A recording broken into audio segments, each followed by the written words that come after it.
La Sociedad Dominica de Medios de Comunicación, Sodomco, presenta A Pensar Más con Rosa María Palacios.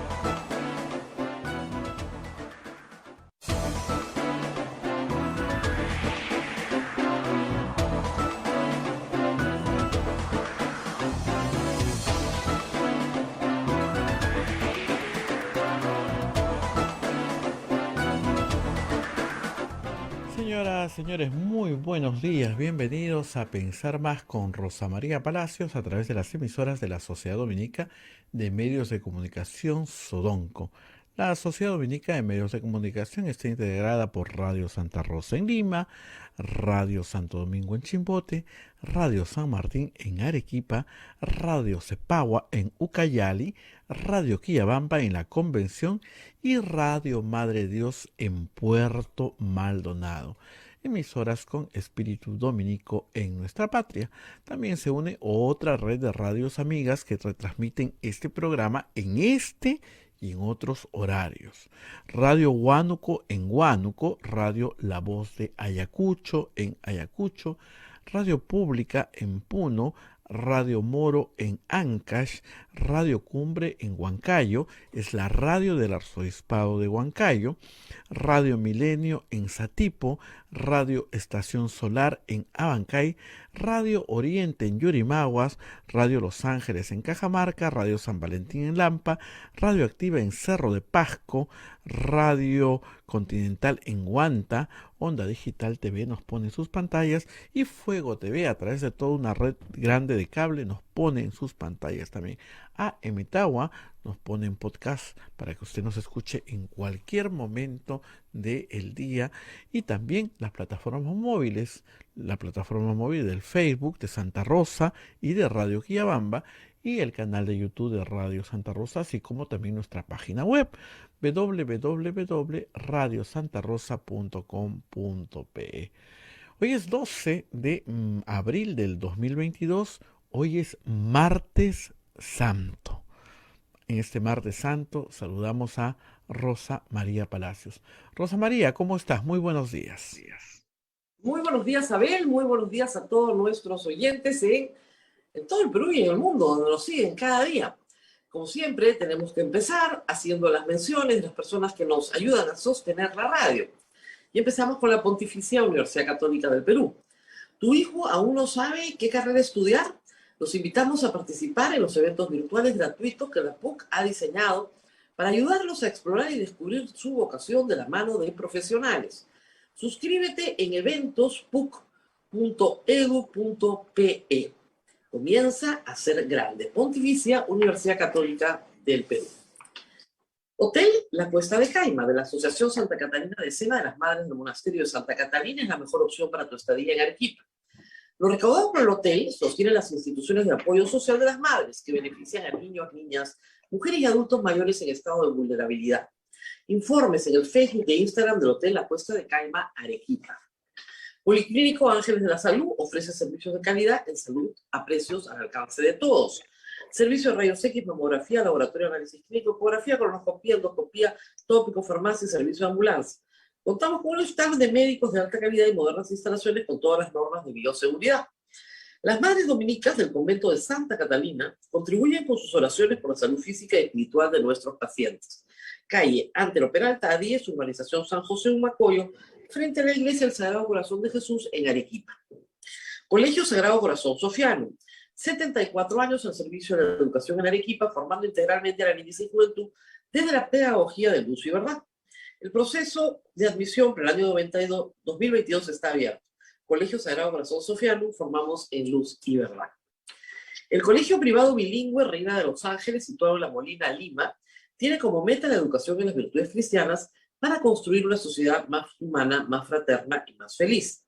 El Colegio Bilingüe La Asunción, perteneciente a la Congregación de las Hermanas Dominicas de la Inmaculada Concepción, ubicado en Trujillo, La Libertad, brinda una educación a jóvenes y niños basada en las virtudes y en la espiritualidad dominica. Colegio Santa Anita brinda educación católica desde el diseño curricular Luz y Verdad. Es una gran opción a los papás que buscan para sus hijos una educación de calidad con valores. Cuenta con docentes en el manejo de los entornos virtuales de aprendizaje para el desarrollo de habilidades de los alumnos que los hagan competitivos en la sociedad. Y finalmente, ASB, Estudio Contable y Auditoría, es una firma de servicios profesionales con más de 50 años de experiencia. Contamos con una cartera de clientes de diversas actividades económicas, como compañías industriales, comerciales, exportadoras, empresas de servicio, entre otras. Los servicios que ofrece ASB Estudio Contable son los siguientes: outsourcing contable, tributario y laboral, auditoría financiera, estudio de precios de transferencia, solicitud de devolución de impuestos y control interno. Contamos con oficinas en Nimi Cañete. Mayor información en www.asbcontable.com. Muy bien, y si usted desea colaborar con nosotros, por supuesto, también necesitamos su ayuda.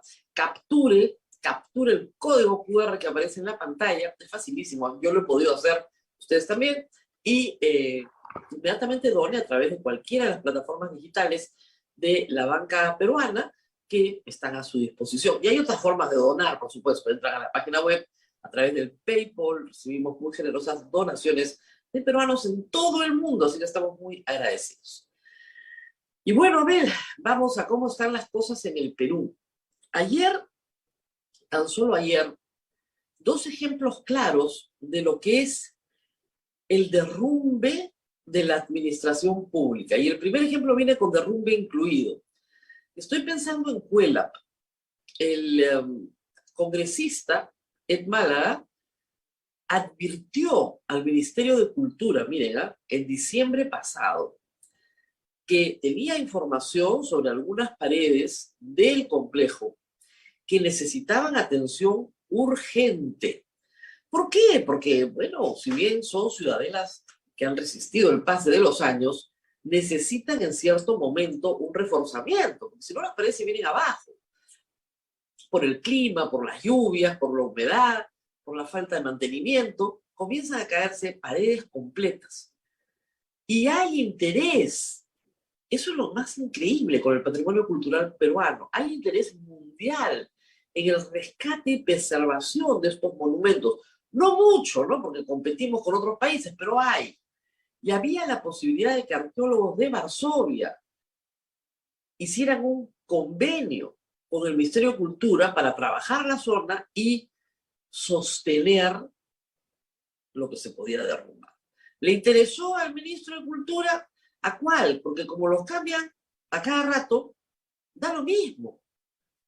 Da lo mismo. Este gobierno ya ha tenido 3 o 4 ministros de Cultura, no lo sé. Pero la viceministra de Patrimonio la votaron la semana pasada por negarse a sobar al primer ministro diciendo que Hitler era un gran tipo. Sonalí Tuesta se fue encantada. Era viceministra de Patrimonio. De patrimonio. El material y el inmaterial. Entonces no hay viceministro de Patrimonio en este momento. El ministro Ablantín, porque se la pasa por todas partes defendiendo a Castillo, no sabe nada de cultura. Nada. Su conocimiento previo son unos tweets que han circulado completamente racistas, groserísimos, llenos de groserías de hace muchos años, es verdad. Es un abogado de Somos Perú, que es parte de una cuota, puesto ahí probablemente por Daniel Salaverry. Eso es. Sobón, pues, del presidente, porque si no tuviera el presidente no tendría ese puesto. Y se desmoronan las paredes y ayer se volvió a caer otra pared. Y se van a seguir cayendo las paredes. Por supuesto, el señor que es Ablantín salió a decir que nada se iba a desmoronar, que iban a restaurar, mantener, que Cuelap es el orgullo de los peruanos y que iba a hacer... Hoy día mismo estaba yendo a Cuelap. Que vaya, porque se pasee un rato a ver si se le aclara la mente. Esto fue advertido. Probablemente si un congresista lo está advirtiendo es porque en campo ya lo habían advertido. Los arqueólogos en campo ya habían dicho, por favor, esto se va a caer. Mañana se cae Machu Picchu y aquí no pasa nada. O sea, nadie está libre de un accidente, ¿no es cierto?, de un desastre. Pero esto no es un desastre ni un accidente si está advertido. Guerra advertida no mata gente. O sea, ya les habían dicho en diciembre, esto se va a caer. Estamos en abril. Hay, de nuevo, formas de prevenir. Así como hay formas de limpiar. Y entonces, no, no se puede limpiar. Sí se puede. Sí se puede detener el deterioro del patrimonio peruano. Por supuesto que se puede detener. La arqueología ha avanzado mucho en el mundo. Es una ciencia. Tiene métodos, instrumentos. La conservación patrimonial tiene un enorme campo, además, de trabajo para especialistas, que hacen un trabajo muy duro, muy difícil, muy introspectivo, muy riguroso, en todas partes del mundo, porque no somos el único país que tiene patrimonio. Pero somos el país que tiene su patrimonio descuidado. Eso sí somos. No sé si seamos los campeones, pero por ahí vamos. Y esta imagen simbólica de la pared de Cuélap cayéndose nos lleva a pasaportes ayer en la mañana. Lo bueno es que, como dicen, se ha desnudado, como la pandemia que ha desnudado tantas cosas. Bueno, lo bueno es que el gobierno de Castillo ha desnudado la precariedad de la administración pública. Les cuento una experiencia personal y disculpen que mida conmigo, pero es para hablar bien, ¿eh? No para hablar mal. En diciembre del 2019 me tocó renovar mi pasaporte. El pasaporte biométrico, ¿no es cierto?, permite una renovación. Eso es todo lo que te permite. No puedes estar renovando. Muy bien. El pasaporte biométrico tiene varias... No, discúlpenme, el pasaporte biométrico no permite renovación. Ese es uno de los problemas que tiene. El anterior, permite renovación. Pero el pasaporte biométrico tiene varias características para que sea aceptado a nivel mundial como un documento seguro. ¿Qué es lo que le interesa al mundo? El documento que porta alguien que entra a su territorio no sea falsificado, sea un documento seguro. ¿Y eso quién lo garantiza? El Estado que emite el documento. Por eso no puedes entrar a otro país con cualquier papelito. En la región andina podemos entrar con nuestro documento de identidad. Ahí no hay problema. El local, el que tú tienes en tu país. Pero para viajar al resto del mundo necesitamos pasaporte. Regreso. Diciembre del 2019. Me tocó sacar pasaporte biométrico. ¿Cuánto me demoré? 1 hora.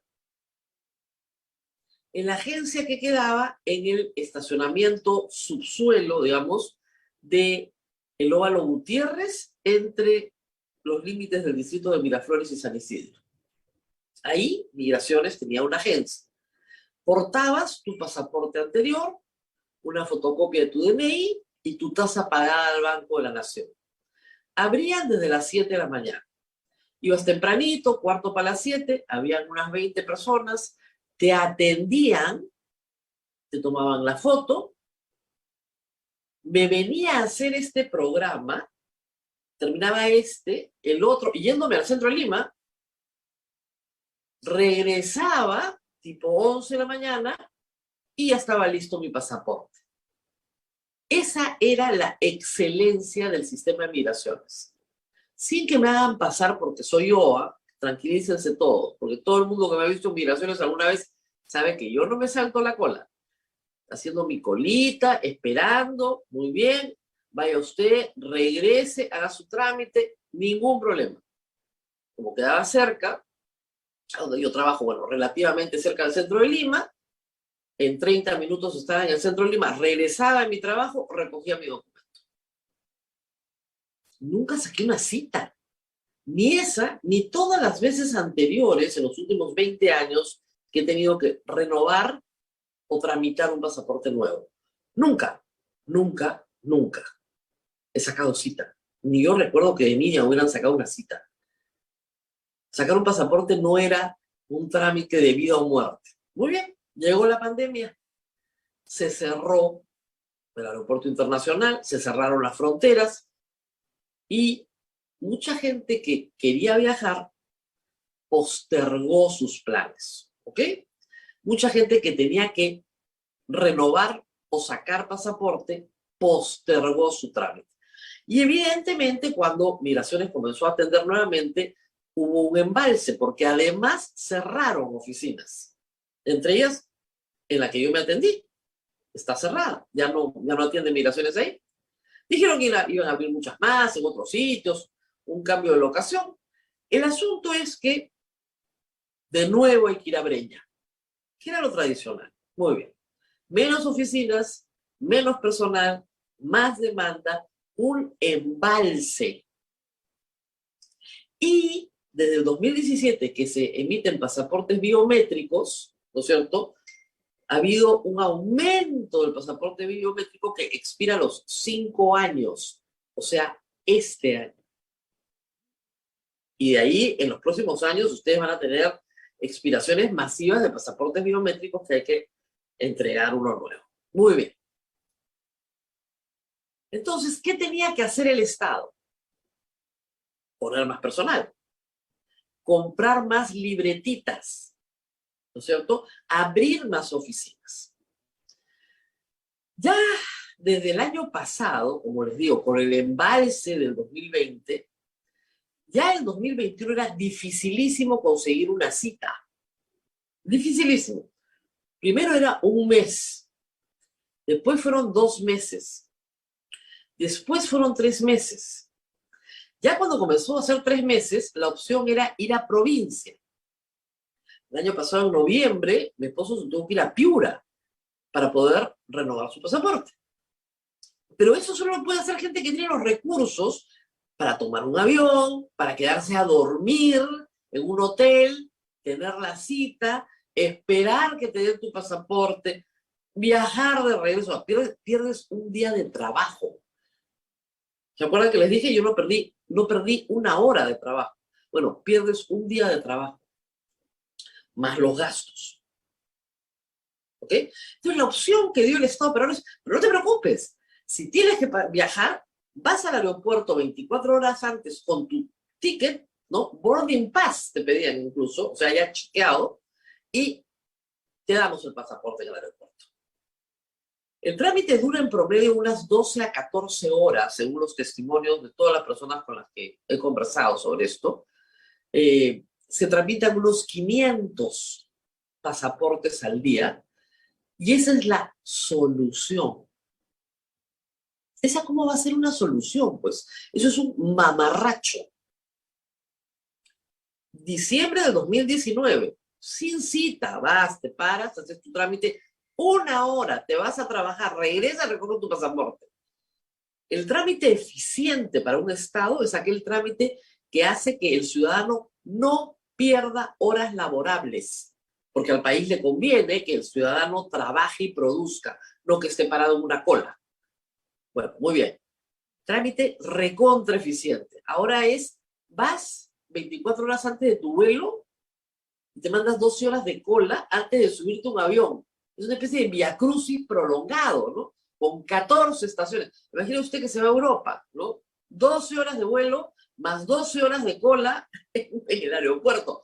Y ese es un vuelo de vacaciones, ¿ah? Imagínense qué tales vacaciones. Pero bueno, ayer este precario invento peruano fracasó, colapsó, y le mintieron a todos los peruanos, ¿ah? Y a las personas que estaban en el aeropuerto. Es una falla del sistema porque hay una incidencia, decía un señor con un megáfono. Tenemos una incidencia. No explicaba qué michi era la incidencia. ¿Cuál incidencia? No tenían las libretitas físicas, no las tenían. Ni las hojas de seguridad de plástico, las plastificadas, no las tenían. No tenían los insumos para hacer un pasaporte. También se cayó el sistema, o sea, las dos cosas eran ciertas, ¿eh? Porque venía en combo el asunto. Pero físicamente no tenían las libretas. Y tenías 500 personas perdiendo vuelos, perdiendo plata, como locas. La gente se volvió loca. Y algunos se fueron a Breña. ¿Y qué pasó en Breña? Nos esperaba una, ¿no?, seguridad, la reja abajo, la gente que había logrado entrar adentro, donde tampoco tampoco tenían insumos. ¿Por qué? Porque ustedes dirán, no, la conspiración, ¿no? Esto es como Venezuela, no quieren que salgamos del Perú, van a impedir que los peruanos salgan del Perú. No, ojalá hubiera este nivel ideológico y de conspiración. No, es incompetencia pura y dura. ¿Cuántos directores de migraciones creen que hemos tenido en los últimos 8 meses? 3. Cuando este gobierno llegó, había una directora de migraciones de carrera. Y le dijeron, mire señora, me saca toditos lo de confianza. Y la señora dijo, no, entonces se va usted también. Entonces la votaron. Pusieron a otra señora que venía del Ministerio de la Mujer, o sea, de migraciones no sabía nada, que se le ocurrió la genial idea de que había que organizar un concurso público internacional y anular el concurso que ya había sido adjudicado, porque le parecía muy caro. Según ella, se ha ahorrado algo así como 2 millones de soles. Según otras voces autorizadas, no se ha ahorrado nada, y más bien se ha dilatado 4 meses la entrega de los pasaportes, que recién se van a entregar en mayo. Si es que se entregan. Ojo, el proveedor único, en este caso es único, porque es la única empresa en el mundo, es una empresa mundial con sucursales en los países, que produce estas libretitas, de nuevo, con las garantías de seguridad que exigen los demás estados que quieren un pasaporte seguro. Se llama Continuum. Eso hemos aprendido hoy. Continuum es la que imprime las libretitas. Para todos los países, no solamente para nosotros. Entonces la directora anterior, que no tenía experiencia, dijo, no, me parece muy caro, lo volvemos a convocar. Como si no tuviera un problemón. Ya lo tenía encima. Hoy, si usted quiere sacar cita para un pasaporte, se la dan para octubre. El año pasado ni siquiera te daban cita. No hay citas, pero algún día habrá. No hay, punto, no hay. Y de repente alguien me avisaba por Twitter, ¡se han abierto las citas! Todo el mundo entraba. ¿Eso es un trámite razonable? Bueno, eso es el espejo del gobierno de Pedro Castillo. Todo lo que les he contado. Eso es. Mafias, anular concursos para meter a otros que no llegan a entrar, votar gente para meter a otra gente. No pueden organizar una cola. A mí me hace gracia cuando dicen, no, porque quieren una asamblea constituyente. No pueden organizar una pachamanca en este gobierno. Un trámite, por Dios, un trámite. Considerando además que no entregar un pasaporte es violación del libre tránsito, violación de los derechos migratorios, es decir, deberían estar todos presos, debería haber un habeas corpus ahorita contra el ministro del Interior. Unos irresponsables, es una vergüenza. Entonces el ministro del Interior, ante el escándalo, porque ya estaba en todos los canales de televisión, fue al aeropuerto donde también le mintieron a él y dijeron que era una falla en el sistema y después dijeron que no había libretas. ¿Cómo solucionaron ayer? Pidiéndole prestado a Relaciones Exteriores, que tenían el depósito 16,000 libretas, que son las que se van a los consulados en el mundo. Eso es lo que han prestado. A primera hora lo que dijeron es llamar a las otras sedes de Lima, donde juntando consiguieron 100 libretitas. Por eso las iban sacando de a pocos. Y ya en la tarde consiguieron el resto y arreglaron el sistema también. Esa es la precariedad del Estado. Entonces, ¿qué van a hacer ustedes que me están escuchando? Mañana se ponen en la cola para sacar pasaporte, no vaya a ser que no tengan. ¡Qué vergüenza, por Dios! Así está la cosa. Mientras tanto, en el Congreso han estado ocupadísimos, furiosos porque los han dejado en ridículo con los faisanes y las gallinas de Guinea, furiosos, a Mari Carmen Alba gritando yo como cuy, cosa que nadie le cree, pero en fin, no había ninguna necesidad de que comiera cuy. Lo que había necesidad es que las personas cuando votan, con un numerito al lado, tienen que averiguar qué cosa es ese numerito, qué quiere decir. La norma no decía faisán, obviamente, pero no decía faisán. ¿Qué cosa quieren? Que les organicen un TikTok de partidas arancelarias para congresistas que no saben leer. Y por último, le pagan un montón de plata a todas las niñeras que tienen, que son sus asesores. No había ninguna que le dijera, hijito, ahí no metas el dedo al enchufe, ¿De verdad? ¿No había un hito?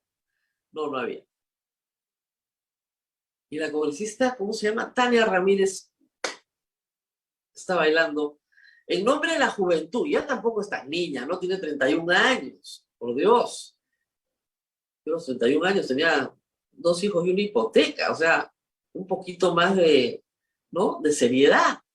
No porque no baile, no cante o no se divierta, me parece genial que haga todo eso. Lo que pasa es que hacerlo en la sala Mariátegui, mientras afuera están discutiendo cómo desenredar el enredo que el Congreso ha armado, por el cual ella votó, mejor te dedicas a arreglar lo que hiciste mal, con urgencia, ¿no? O sea, no basta con que te llame Nano Guerra y te diga verde, rojo, y a eso se limite tu labor, ¿no? Un poquito más de conciencia, juicio de lo que está pasando. El juicio es un don del Espíritu Santo, creo, ¿no? Ojalá que para Semana Santa les caiga un poco de juicio a todos. Juicio, o sea, criterio, distingo, puedo, no puedo, debo, no debo, es el momento, poquito, ¿no? De 5 minutos de criterio, de repente no haces tu TikTok de 30 segundos bailando. Y así están las cosas, pues, esta mañana, así nos coge el Perú. Martes Santo, empieza ya mañana algunas ceremonias y estamos en plan de ceremonias desde el Domingo de Ramos y luego Jueves y Viernes Santo. ¿Qué sorpresas nos traerá nuestro presidente para la Semana Santa? Eso aterra al mundo. Mientras tanto, porque puede ser cualquier cosa, mientras tanto, ayer también la señora María del Carmen Alba dijo que nadie se atrinchera dentro del Congreso y que si tenemos que ir a elecciones generales, iremos a elecciones generales. Parece que alguien la convenció de que era mejor que se vaya. Esa me parece ser un cambio de actitud, porque fue María del Carmen Alba, dijo, no. Acá se va el presidente y hacemos elecciones para el presidente, no para el Congreso. Parece que alguien ya la hizo entrar en razón, o la lectura de los numeritos la persiguen, la lectura de los numeritos de las encuestas de ayer, la deben haber hecho ver que no es precisamente la persona más popular del Perú, ¿no? Y que el Congreso es un poder del Estado que la gente no quiere en general, nunca ha querido, pero ahora lo detesta más que nunca. Porque no es capaz de hacer una cosa bien. El Ejecutivo tampoco. Si no es capaz de darte un pasaporte, no es capaz de hacer una cosa bien. Así estamos. Abel, ¿qué se me está pasando de la agenda de ayer? Tengo la sensación de que algo se me pasa. No, hasta has mencionado el TikTok que se hizo famoso, el problema del IGB, ¿no? Que ya lo vimos también ayer con el doctor Alonso Segura. Yo creo que hemos cubierto y quedaba pendiente el tema que salió el día viernes por la tarde de la Corte Así es. Interamericana, de la cual vamos a dedicar los siguientes minutos con el doctor Eloy Espinosa, a quien Sí, vamos ahora, a hay saludar en unos una momentos. noticia más que sí, ¿ves? Se me estaba pasando. 2 cositas. A ver, la congresista Patricia Chirino, que no tiene, digamos, más que hacer en la mesa directiva que ocuparse del presidente Pedro Castillo, lo ha denunciado constitucionalmente por el toque de queda del 5 de abril. Yo me pregunto, ¿por qué no denuncian constitucionalmente a todo el Consejo de Ministros? Los que firman el decreto son los ministros con el presidente y los responsables políticos son los ministros. ¿Por qué no se denuncia constitucionalmente a todo el gabinete? ¿Por qué al presidente? Esa denuncia constitucional no es una censura. Se mueren de miedo de tocar al gabinete. Acción Popular retiró ayer de la circulación la moción para siquiera interpelar. Los morados han seguido adelante. Interpelar, ¿ah? ¿Por qué? Porque afecta la gobernabilidad, según un pedido del congresista Darwin Espinosa. Ha dicho, por favor, reflexionemos, ¿no? Una interpelación puede terminar en una censura y eso afecta a la gobernabilidad. O sea, el señor primer ministro puede elogiar a Hitler y no le pasa nada. Se le cae al ministro de Cultura los muros de Cuelap, no le pasa nada. No hay pasaportes y al ministro del Interior no le pasa nada. Los colectiveros triunfan, un lobby brutal, le pasan por encima al MTC y a ese ministro que era el clon del anterior no le pasa nada. Nada. ¿Dónde está la fiscalización, la vigilancia? Cero. Puedes hacer lo que te dé la gana. Si eres ministro en el Congreso, no te va a tocar. Pero el que sí te puede tocar es el presidente. El vocero de Acción Popular, Elvis Vergara, ha dicho que el presidente le ha dicho que va a convocar al Acuerdo Nacional porque va a ser una reconformación del gabinete. Otra vez. La noticia no fue confirmada por nadie más que por Elvis Vergara. Pero otra vez va a ser una reconformación del gabinete el presidente. Claro, este es pésimo, ¿no? Sí, en eso tiene razón. Pero para nombrar a quién, o sea, de verdad, para nombrar a quién. Y este no es un problema de argollas, que ustedes siempre estuvieron y ahora nos toca a nosotros. Acá no hay un ustedes, porque ustedes están variados como la cantidad de gobierno que ha habido en los últimos 20 años, pero el nosotros es cada vez más pequeño. O eres de Chota o eres de Huancayo. O sea, no hay más. ¿Cómo es posible que nombren de director regional de minería a un señor que su último trabajo fue ser presidente de la asociación, ¿no es cierto?, del mercado modelo Huancayo? Claro, como alguien me decía, no, es que le han dicho que tiene que abrir mercados para la minería. Entonces, claro, como presidente de la asociación, ¿no es cierto?, del mercado de Huancayo, entonces sí, pues, sabe abrir mercados. Es ingeniero de minas de profesión, sí, pero trabajó como ingeniero residente en una pequeña operación minera que se dedica a la construcción de chimeneas para minas. Esa es toda su experiencia. Y ese es el director general de minería de todo el Perú. El que le da, ¿no es cierto?, línea funcional a todas las direcciones regionales de minería del Perú, de todas las regiones, que tienen muchísimo menos facultades que las que tiene el gobierno central en materia minera, porque el gobierno central tiene las facultades de lo que es gran minería y mediana minería.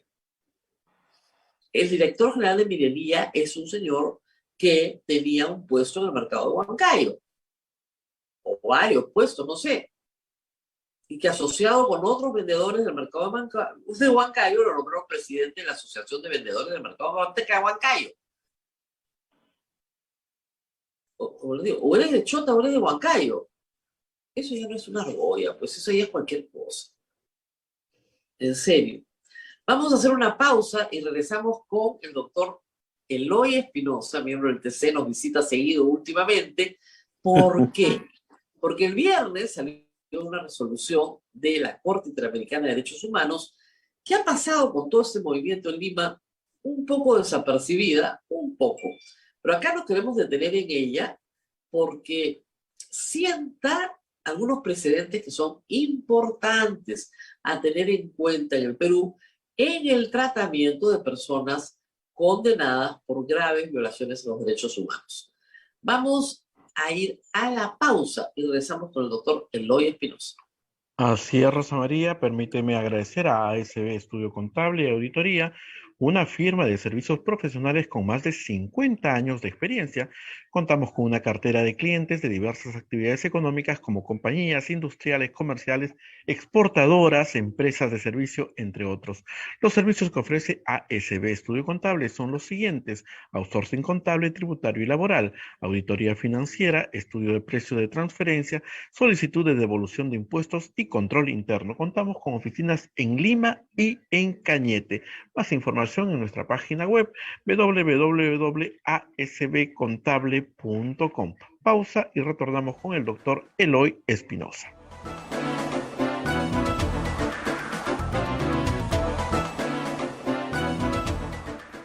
Sodomco, Sociedad Dominica de Medios de Comunicación.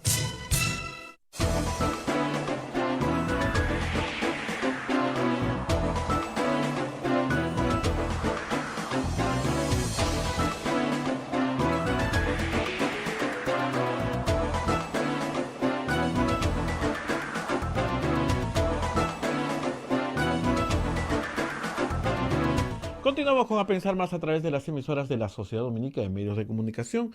En Lima estamos con Radio Santa Rosa, Chimbote Radio Santo Domingo, Arequipa Radio San Martín, Ucayali Radio Cepagua, La Convención Radio Quillabamba, Puerto Maldonado Radio Madre de Dios, en Huánuco Radio Huánuco, Ayacucho Radio La Voz de Ayacucho, Puno Radio Pública, Anca Ciudad Moro, Huancayo Radio Cumbre, Satipo Radio Milenio, Abancay Radio Estación Solar, Yurimagua Radio Oriente, Cajamarca Radio Los Ángeles, Lampa Radio San Valentín, Cerro de Pasco Radio Activa, Huanta Radio Continental, Onda Digital TV nos pone en sus pantallas y Fuego TV también nos pone a través de todo su sistema de cable.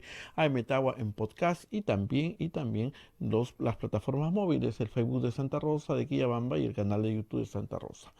Muy bien, continuamos con Rosa María Palacios, que tiene como invitado al doctor Eloy Espinosa. Adelante, por favor. Así es un gusto siempre tener a un juez constitucional con nosotros para explicar algunos alcances de la resolución de la Corte Interamericana de Derechos Humanos sobre el caso Fujimori. Gracias, doctor Eloy Espinosa, por estar acá. No, Rosa María, para mí siempre es un placer estar en tu programa. Y tengo en la mano la resolución, voy a ir solo a la parte resolutiva, como alguien me pidió ese día, me dijo, hazme un resumen. Ya, el resumen no sale, pero vamos un poquito más allá del resumen a explicar qué ha resuelto.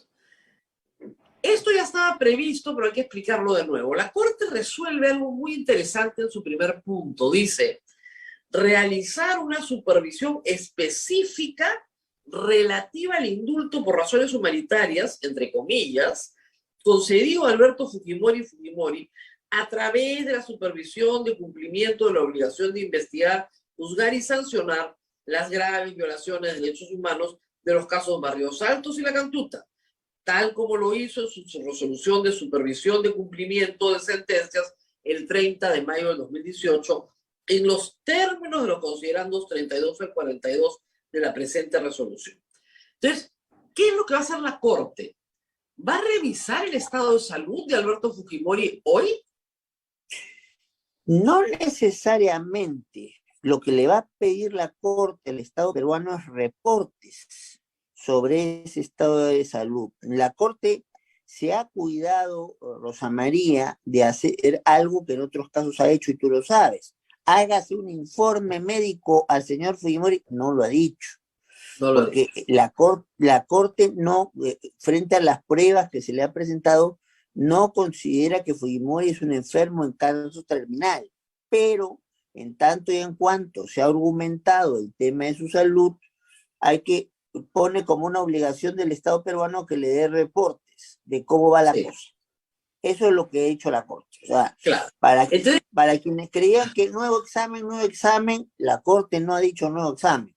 Ha dicho, el Estado peruano, vigílelo en el mismo circuito que está allí en la Diroes, con su tópico, con su enfermera, su ambulancia y la clínica Centenario. Entonces, claro, mientras eso vaya funcionando y no se deteriore la salud de Fujimori, bueno, las cosas siguen iguales.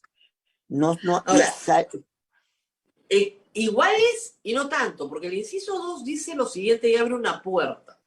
Dice, el Estado del Perú debe abstenerse de implementar la sentencia dictada por el Tribunal Constitucional del Perú el 17 de marzo de 2022, que restituye los efectos al indulto por razones humanitarias, entre comillas, concedidos a Alberto Fujimori el 24 de diciembre de 2017, debido a que no cumplió con las condiciones determinadas en la resolución de supervisión de cumplimiento de las sentencias del 30 de mayo del 2018 en los términos de los considerandos 12 al 20 y 37 al 42.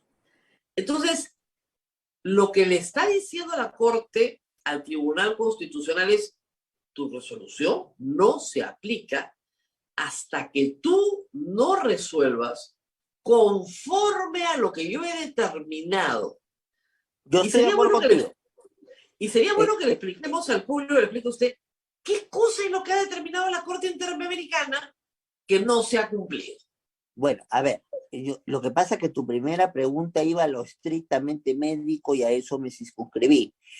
Claro. A ver, el caso Cantuta y el caso Barrios Altos son dos casos donde la Corte ha condenado al Estado peruano y el Poder Judicial del Perú ha condenado, entre otras personas, a Alberto Fujimori. Entonces, ¿qué es lo que tiene la Corte? Tiene lo que se llaman las reparaciones integrales, o sea, tienes que pedir disculpas, tienes que pagar una reparación civil, le pide al país cambiar de normas, le puede pedir que solvente un espacio para la atención física y psicológica de las víctimas, etc. A pesar de que esta ya es la audiencia número 11 para hacer el seguimiento y cumplimiento de esto, Fujimori se ha negado a pedir disculpas y de la reparación civil, nada.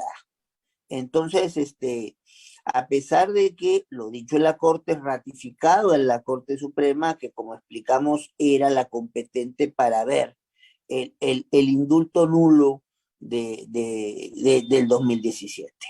Entonces, el tribunal comete, bueno, a pesar de ser advertido, una serie de errores.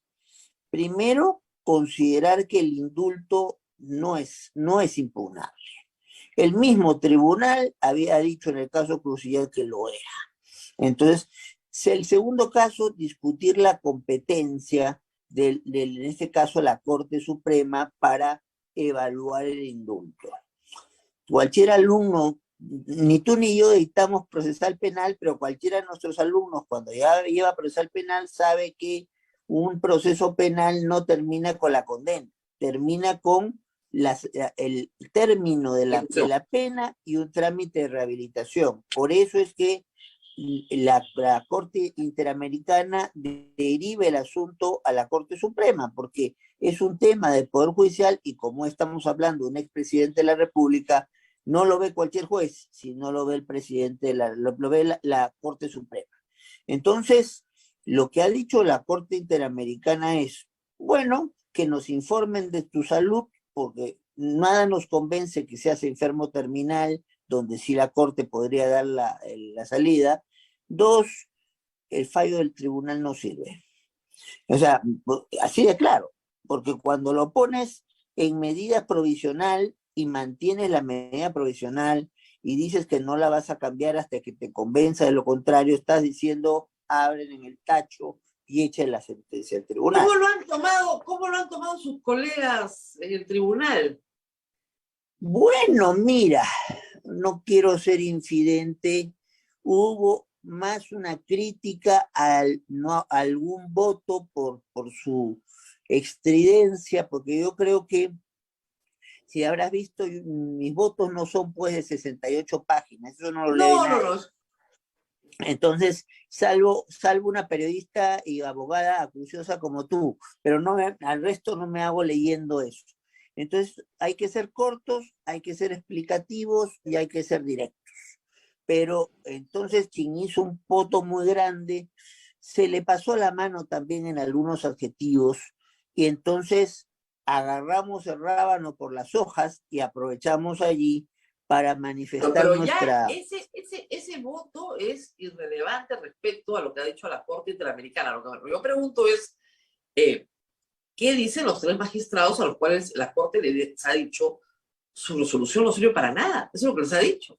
Y es terrible, sí, pues, ¿no? pero eso no se acepta públicamente y se busca el desfogue con el voto de aquel de las 68 carillas, ¿no? O sea, vivimos en una realidad paralela, no importa que nos hayan enmendado una sentencia de gran magnitud, vamos a hacer las cosas todos los días, pero le pegamos un palmetazo a quien hizo un voto que nos falta respeto. Alberto Fujimori no ha podido estar un día libre con esa resolución.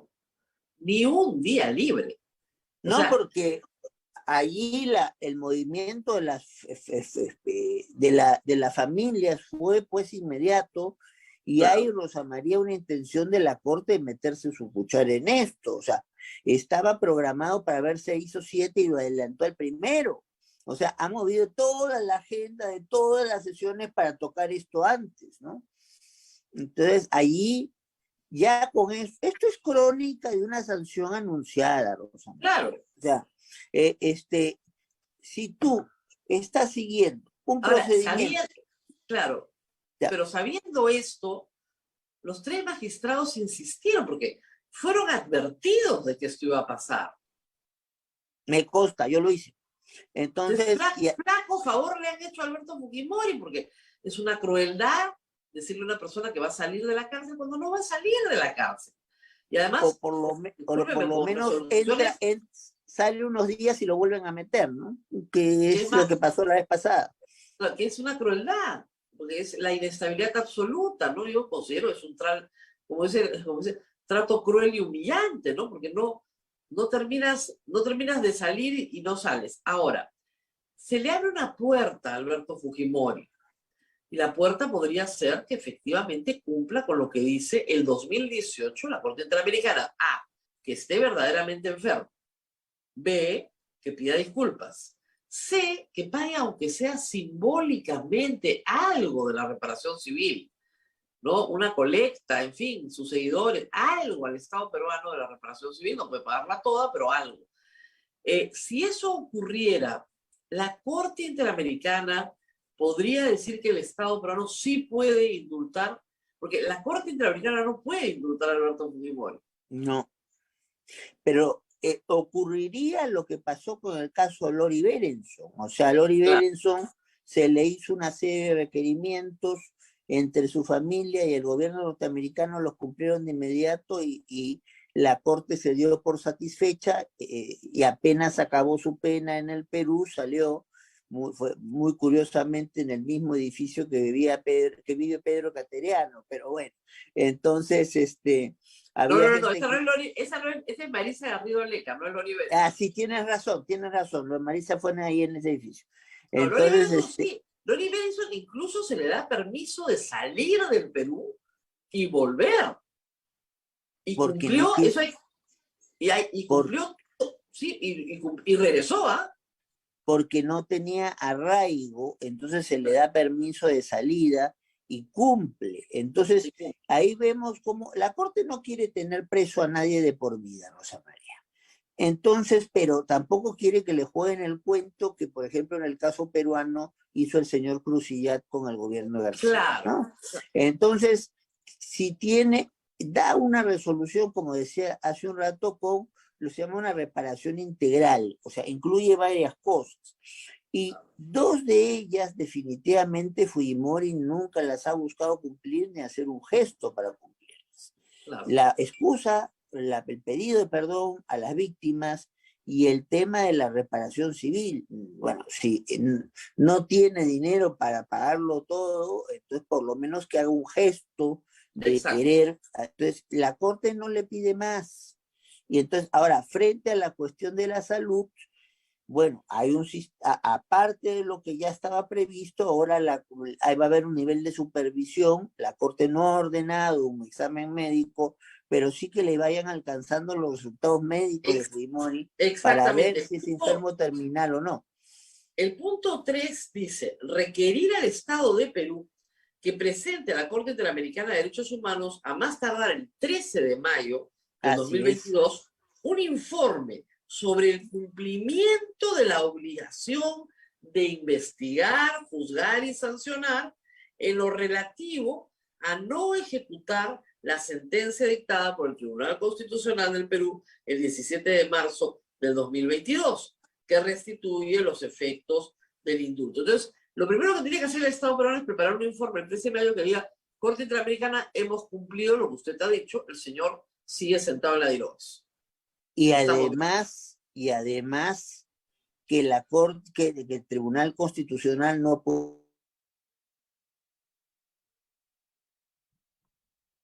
Hemos perdido la conexión, me parece. A ver, yo escucho... Sí, parece que hemos perdido un ratito al doctor Eloy Espinosa. A ver. Ahí está el doctor. Ahora sí. Ahí está. Adelante, doctor. para añadir algo lo que tú señalas, ese informe del 13 de mayo significa también asegurarse que el Tribunal Constitucional, bajo ninguna argumentación, ponga en efecto su sentencia. O sea, lo que está haciendo toda la sentencia y sobre todo el tercer resuelve es esa sentencia no tiene efectos y el Estado peruano tiene que responsabilizarse que no los tenga. Entonces la sentencia estará pues en el recuerdo, mal recuerdo de alguna persona, pero carece de efecto jurídico, no se puede cumplir, porque si se intentara cumplir, nos cae la mano de la Corte Interamericana, pero ya con completa agresividad, ¿no? Acá han sido radicales en algunos aspectos, pero la Corte ha sido más dura con otros países en otros temas, ¿no? Doctor, usted que conoce bien la jurisprudencia del Tribunal Constitucional y de la Corte Interamericana, ¿en cuántos casos la Corte Interamericana le ha dicho al Tribunal Constitucional peruano, tu resolución no se cumple? A nuestro tribunal no, pero sí ha habido casos. Entonces el más notorio probablemente sea el de Argentina, con el caso Fontevecchia, donde la Corte Suprema se resistió en un principio a cumplir lo que la Corte decía e hizo su propia interpretación directa de la Convención. ¿Qué pasó con esto? La presión internacional lleva a que la Corte Suprema, en un caso posterior, se desdiga de lo que había dicho Fontevecchia y vuelva al espacio de donde corresponden las cosas. Alguien quisiera asimilar casos peruanos, pero en realidad en los casos peruanos es distinto. En el caso peruano lo que hubo es una separación unilateral que no existe, y hubieron una serie de casos que la Corte siguió resolviendo porque para ella no hay una separación unilateral, sigue resolviendo casos. Y cuando nos reincorporamos a la Corte, nos estaban esperando con los casitos en la mano para aplicar la sentencia. O sea, sí ha habido Brasil, Argentina, México en el caso Radilla, donde no quería aplicar los parámetros de la Corte Interamericana, le dijo, bueno, usted se ha sometido a la Corte, tiene que aplicarlos. Entonces, sí ha habido casos donde se le ha dicho a altas cortes, pero digamos, Cortes Supremas, en la historia de... Ok, pero para ponerlo en otro contexto, en la historia del Tribunal Constitucional peruano, nunca. Es la primera vez que la Corte Interamericana le dice no se cumple tu resolución. ¿Es la primera vez? Es la primera vez y siento que haya ocurrido sabiendo que esa era una posibilidad y advirtiendo muy respetuosamente a los compañeros que esto podía pasar. Ahora, ellos evidentemente no creyeron que esto podía pasar. No lo creyeron, porque si no hubieran emitido esta resolución. Entramos al ámbito de las especulaciones, no, yo como juez no puedo, pero yo lo sé, pero digamos, como juez constitucional, digamos, a usted no le gustaría que a su jubilación, digamos, del Tribunal Constitucional, quede en su hoja de servicios el recuerdo de que la Corte Interamericana le dijo que usted había fallado violando los derechos fundamentales, siendo una Corte Constitucional. O sea, es una mancha muy dura, ¿no? Si le hubiera pasado a usted, digo. Bueno, yo salvé mi voto, pero... No, yo lo sé. Entonces, pero si le hubiera pasado a usted, hubiera sido una situación claro, difícil. O sea, cualquier carrera en el ámbito jurisdiccional se vería frustrada por esta situación, que es inaceptable. Sin duda, ahora, mi preocupación es institucional, o sea, el tribunal no debe perder de perspectiva lo que construimos hasta el año 2021. Hace 10 años, Rosa María, si a ti se ocurrió un problema grande y grave, no sabías en principio a dónde ir. Ahora, cuando hay un problema político, un problema económico grande, la gente dice, es inconstitucional y vamos al tribunal.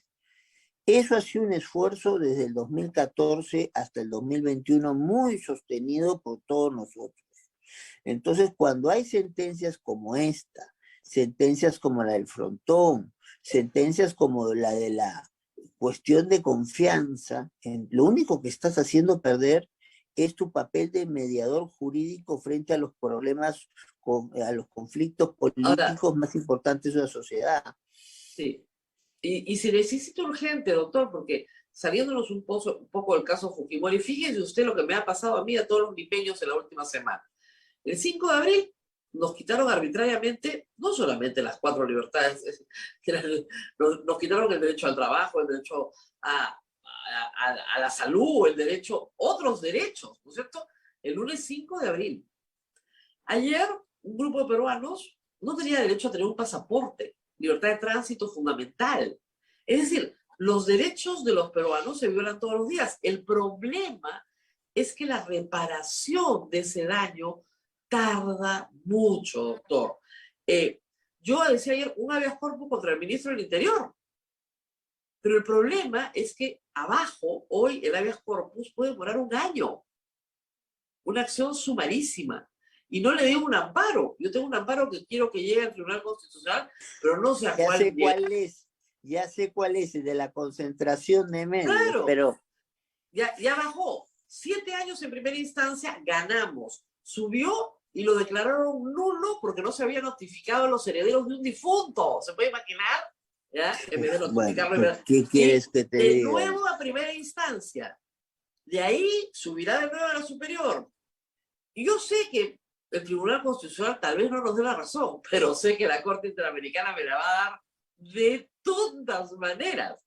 Pero la contraparte, todo el trabajo de los abogados de la contraparte está en que no lleguemos a la Corte Interamericana. Yo espero que la Comisión en algún momento nos ampare y nos lleve de frente a la Corte Interamericana. Espero.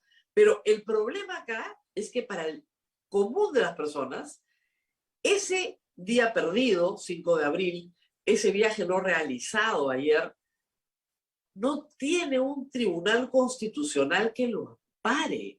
Demora mucho, llega tarde, no está. ¿Hay algo que cambiar ahí en todos estos años de experiencia? Sí, lo que pasa es que estructuralmente el tribunal está pensado como última instancia, como el que ve todo al final de todas las cosas. No tiene, entonces se creó para poder proteger sus sentencias estos recursos atípicos de por salto, que tú sabes, pero el tribunal no ha innovado, o probablemente por temor a que esto sea un tema de reforma constitucional, pero el tribunal no tiene, como tienen, por ejemplo, los tribunales internacionales de protección de derechos, una revisión in loco, una revisión en el sitio que puede estar pasando.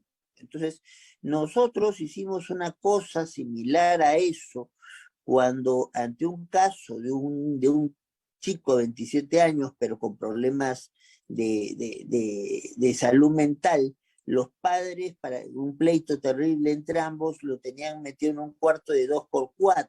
Entonces nosotros, sin avisar, fuimos con la policía a las afueras de Arequipa y constatamos eso. Pero tuvimos que ponernos fuertes los 3 magistrados que ven esto, ¿verdad? Yo creo que un tribunal, aparte, debe tener 2 cosas si quiere ser eficaz en el contexto contemporáneo. Una comisión de seguimiento y cumplimiento de sus fallos, pero no pues que sea un trabajo adicional a un magistrado que ya de por sí está cargado, un equipo que esté detrás de esto. Y 2, la posibilidad, ya no te digo de resolver, pero de poder asistir cuando hay situaciones donde se constata graves violaciones de derechos. Entonces, para poder, porque si no pasa lo que tú señalas, ¿no? Entonces, finalmente la persona... Pero fíjese, le estoy hablando de derechos, digamos, sociales, colectivos. Toda la ciudad de Lima y el Callao están sometidas a una violación masiva de sus derechos fundamentales. Todas. Entonces, así como la Corte Interamericana ha resuelto casi en 15 días este caso, ¿por qué los habitantes de la ciudad de Lima no pueden tener el auxilio de un órgano constitucional que le diga al Ejecutivo, señor, usted no puede hacer esto porque es manifiestamente inconstitucional? O sea, Ahora, tenemos que reformar la Constitución para eso. Sí. A ver, vamos por partes. Acá hay que distinguir 2 niveles. Un nivel de el atraso que tiene el Poder Judicial, que es un promedio de 2 millones de expedientes atrasados por año, ¿ya? Entonces, y que se debe a muchas causas que tomarían un programa entero para verlo. Y otra cosa es lo que significa el Tribunal Constitucional. El Tribunal Constitucional es una institución con mucho poder, pero pequeña. Entonces, no se ha planteado que pueda hacer estas visitas a los lugares. Nosotros lo hemos hecho una vez y lo estamos haciendo en un segundo caso, donde un distrito ha puesto un muro de más de 3 metros incluso con fierros encima para que los ciudadanos del otro distrito no pasen al otro lado, y este muro tiene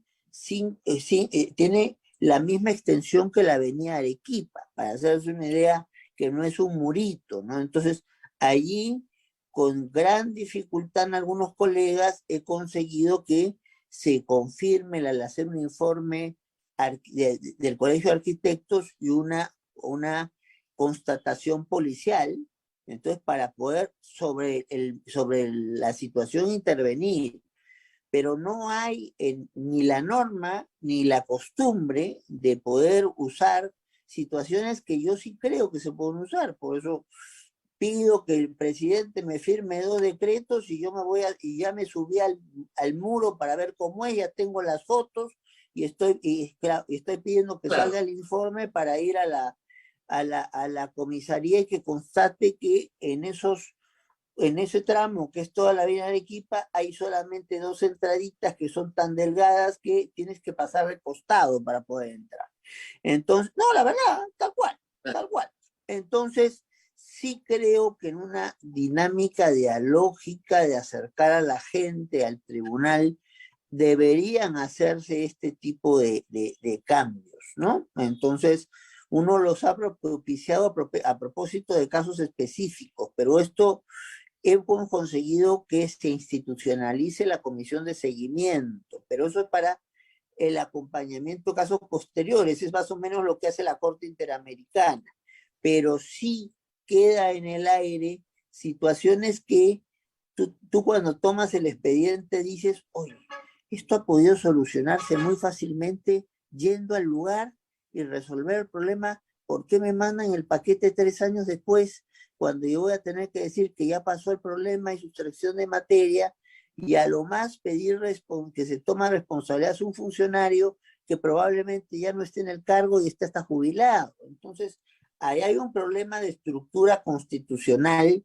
que hay que resolver sin duda, porque obviamente los magistrados, yo en ese sentido soy más arriesgado, pero si hay un comportamiento así, eso favorece a alguna de las partes.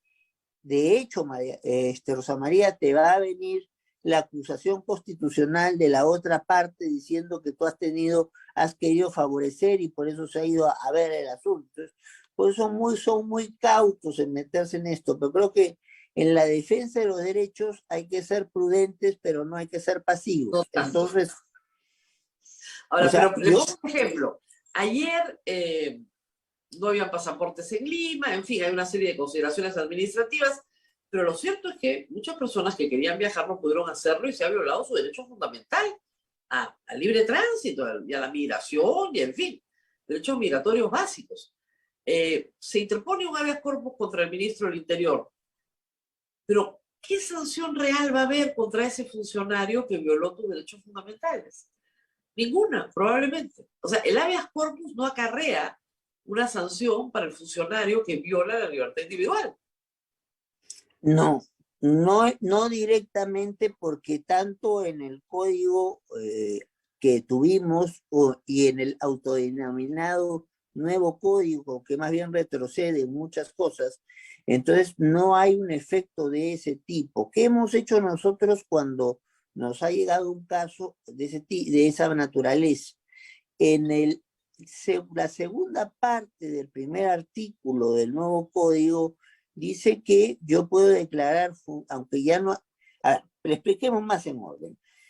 Los abogados hablamos de sustracción de materia cuando yo pido algo y están al momento de resolver eso que pido, ya no existe o se ha dañado irreversiblemente. ¿Cuál es la salida que nos da la parte final del artículo 2? Plantee usted de todas maneras el habeas corpus para que se determinen los responsables y se consagre una conducta, o se consagre en esa institución una conducta. Entonces, yo cada vez que llega un caso de esos, voy a la parte segunda del artículo primero. Entonces declaro fundada la demanda y que correteen al funcionario correspondiente y que esto se haga, difunda en la institución que ha cometido esta violación de derechos para ver si lo entienden y no lo repiten. Es un poco como la jugada de San Martín en su sentencia, ¿no? En el Perú esto no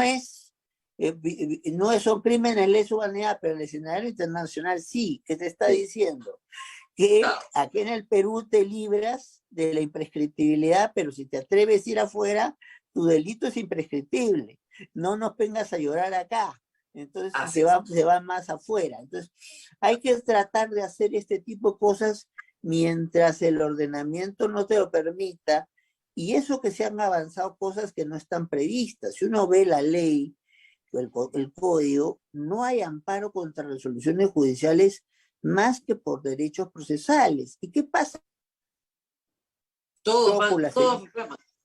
Claro. Exacto. ¿Qué te pasa con una señora como la señora Colca, que compra con mucho esfuerzo un carro de segunda mano y resulta que ese carro lo habían usado para una actividad delictiva? Ella no tenía cómo saberlo y viene el juez del caso penal y se lo lleva a internamiento el auto. A la señora Colca no le interesa que le digan ha habido un abuso con respecto a su derecho. A la señora Colca le interesa que le vuelvan el auto. Punto. Lógico.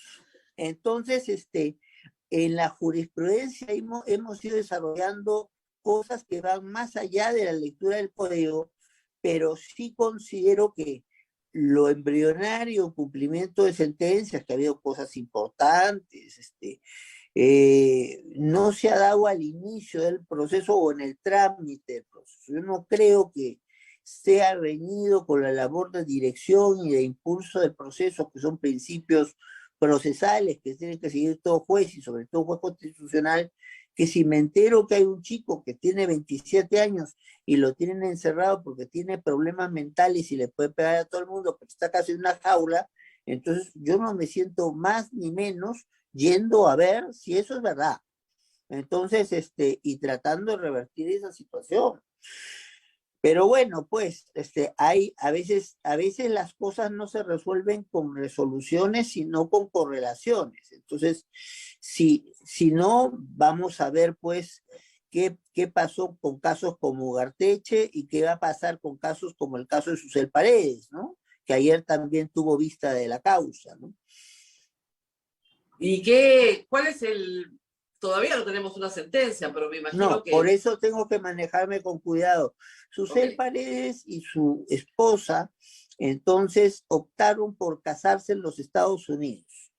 Y tal como en el caso Ugarteche, hubo otro caso de una pareja joven que ya se sustentó en el tribunal, pues piden que Reniec inscriba. No están pidiendo que se establezca el matrimonio civil en el Perú, matrimonio homosexual en el Perú, sino que inscriban su matrimonio, que fue un matrimonio dado en los Estados Unidos. Y entonces la respuesta de Reniec es: yo no tengo competencias para eso. Uno le dice: oiga señor, hay una corte interamericana que ya en un caso... Ya falló, que es Altala Rifo, otro caso es Duque, otro caso es la opinión consultiva 24 del año 17, y además el caso Hellman contra Uruguay, que le dice: cualquier funcionario público, no solo los jueces, tienen que actuar de acuerdo a los parámetros que establece la jurisprudencia de la Corte. Entonces, o usted no conoce la jurisprudencia de la Corte, entonces, con lo cual vamos muy mal, o usted intenta desconocer la jurisprudencia de la Corte. Para la Corte es clarísimo que el matrimonio homosexual va, y con mayor razón que alguien, aunque en el país no se aplique, un registrador no puede evitar de registrar esto. Claro, pero la discusión acá es si genera efectos jurídicos o no.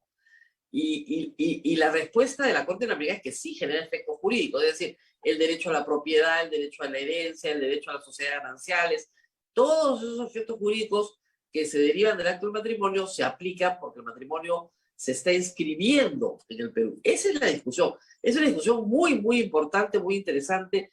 Esperemos que ustedes ya, habiendo tenido la vista la causa, la puedan resolver antes de irse, ¿no? Porque parece ser que Bueno, el Congreso vamos, va a votar. bueno, bueno, yo voy a seguir trabajando hasta el último día, pero Lógico. no sé si esta será la vez en la cual salgamos, porque son 87 votos, Rosa María. Yo no veo que ninguno los tenga. Entonces, si no hay 87 votos, nos quedamos. Y eso, Sí, ese es el problema. me encanta el trabajo que hago, pero me encanta también saber qué proyecto de vida voy a tener, ¿no? Porque Todos queremos saber, claro, todo el mundo quiere saber cuándo se... Es un trabajo extraño el de los miembros del tribunal. Saben cuándo entran, pero no saben cuándo salen. en efecto, porque además la ley orgánica es muy perniciosa en ese sentido. Dice, bueno, tú te puedes ir, pero si te vas, te cae toda la responsabilidad administrativa y penal por lo que pase con las cosas que dejaste. Eso Claro. se resume en cristiano, se pierde un expediente y tú vas preso. Entonces, tienes que seguir y claro, y después ver en un año no puedes trabajar para el Estado, a pesar de ser un especialista en constitucional administrativo, y tu esposa, que tiene una maestría en gerencia pública, tiene que comenzar a dictar clases en universidades porque no puede ejercer su trabajo a cabalidad. Entonces, y no sabes cuándo esto termina. A mí me parecía ser muy difícil los 87 votos. Yo creo que nos vamos a ir quedando más rato, pero lo que me preocupa es que ese más rato sea por cuestiones que no me toca analizar en público, una pérdida de posicionamiento, lo que el tribunal aconseja. O sea, a nosotros nos dieron casi una constitución en blanco en función de los derechos y nosotros con agarrar el aparato convencional hemos ido llenando de contenido los derechos.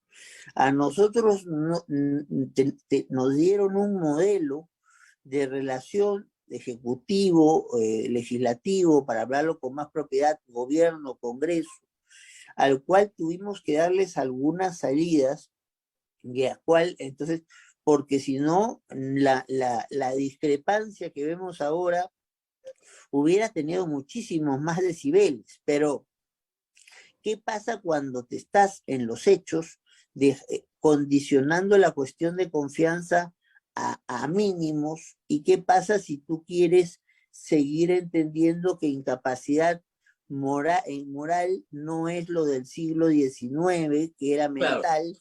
Y entonces, y por ahí quieres meter todas las vacancias del mundo a los presidentes. Entonces, el tribunal tiene todavía muchas batallas que pelear sin perder el perfil de que nosotros no tenemos amigos, nosotros tenemos casos que resolver conforme a la Constitución.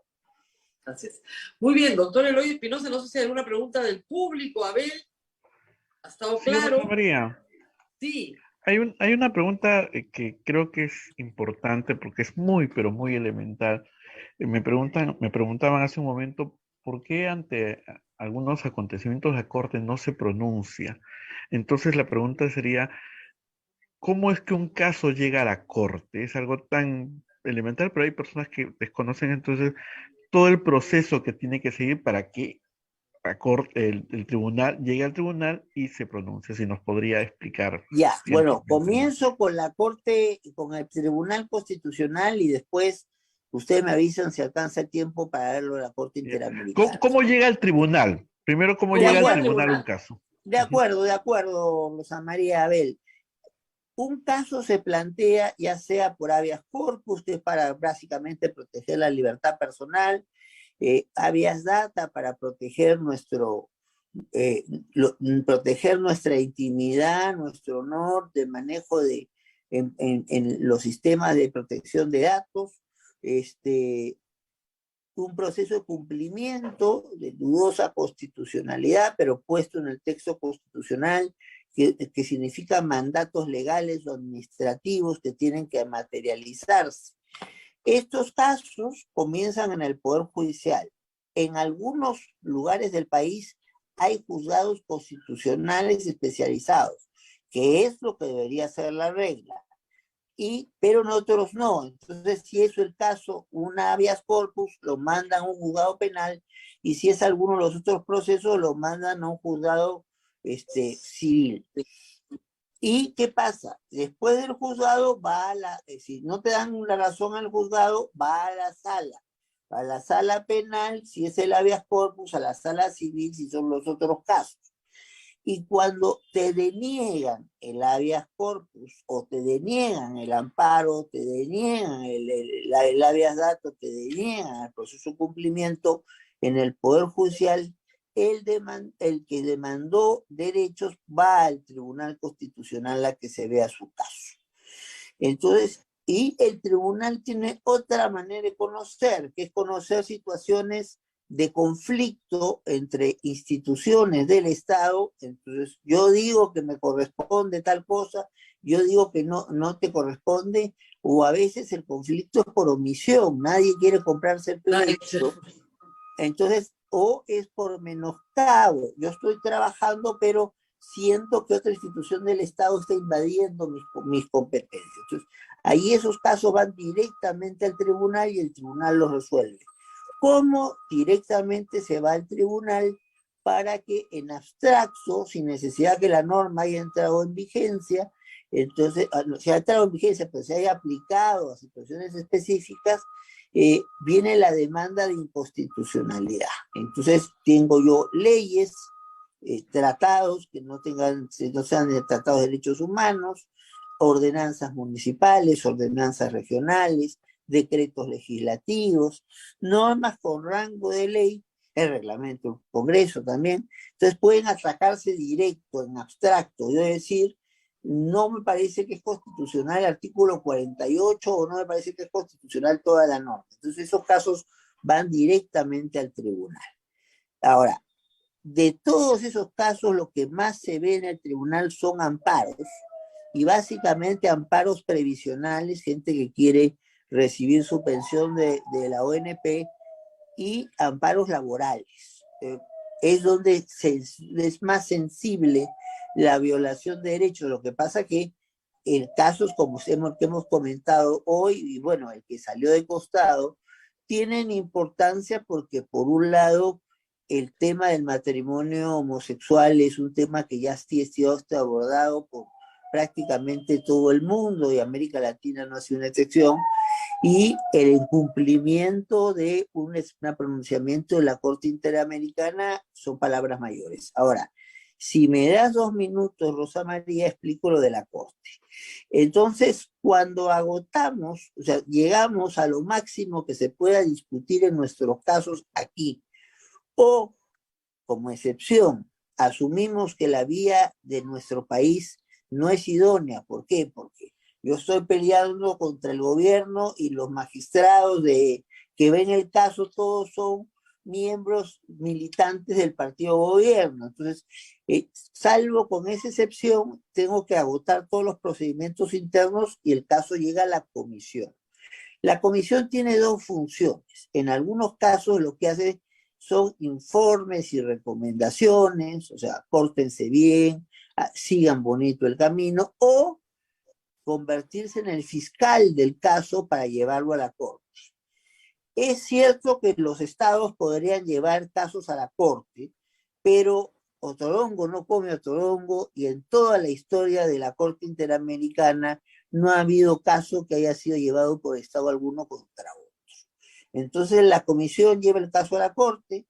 ¿Quiénes van a la sesión? Por ejemplo, ¿quiénes han estado en la sesión del día primero? Va el representante de la comisión, van los representantes de las víctimas, y va el procurador del Estado, al cual se llama procurador supranacional, porque está en un espacio de casos de organismos que están por encima de las consideraciones de los países. Entonces, una última cosa, porque tiene que ver con la opinión consultiva que mencioné, la 24 de 2017. A veces la comisión y los países pueden tener dudas de cómo interpretar una norma para ver si eso es conveniente o violatorio de la convención. Entonces, y el garante de la convención es la Corte. Entonces, ahí se le hace una consulta, por eso se llama opinión consultiva, pero no nos llevemos a error. El que se haga una consulta no quiere decir que lo resuelto en esa consulta sea una recomendación, de recomendación nada, es una orden. Así tienen ustedes que interpretar este tema porque la Corte ya lo ha dicho. Entonces, esos son los caminos, no son sencillos porque toman su tiempo, la misma comisión está rebasada de casos, entonces la Corte no tanto, pero claro, el cuello de botella son los casos de la comisión, y ahí hemos estado algunos expertos estudiando mecanismos como para cómo hacer más expeditivo las cosas, porque finalmente Estado no demanda ante Estado, entonces todo va a la comisión y el problema es que a veces le pasa a la comisión lo que le pasa al Poder Judicial, resuelve tarde cuando el daño a la persona ya es irreversible. Claro, pues si tienes 8.000 casos por resolver, digamos que no es muy fácil sacártelos todos de encima, ¿no?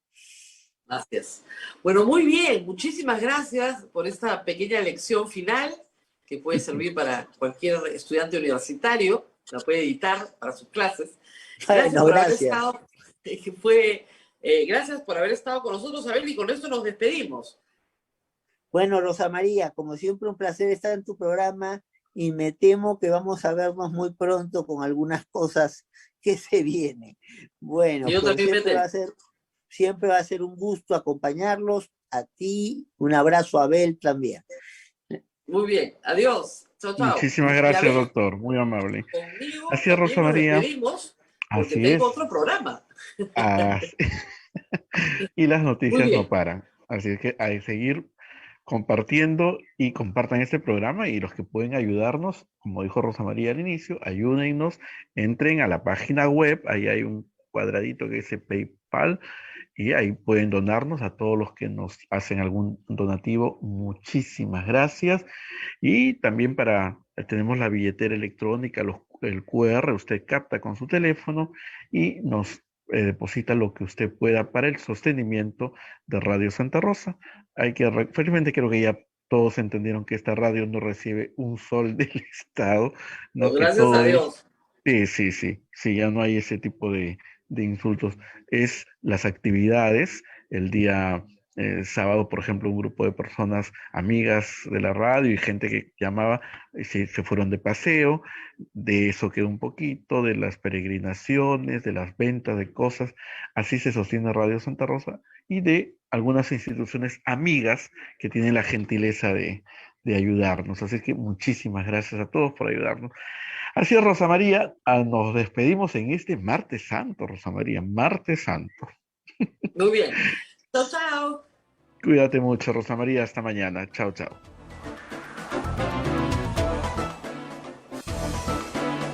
Hasta aquí, A Pensar Más con Rosa María Palacios.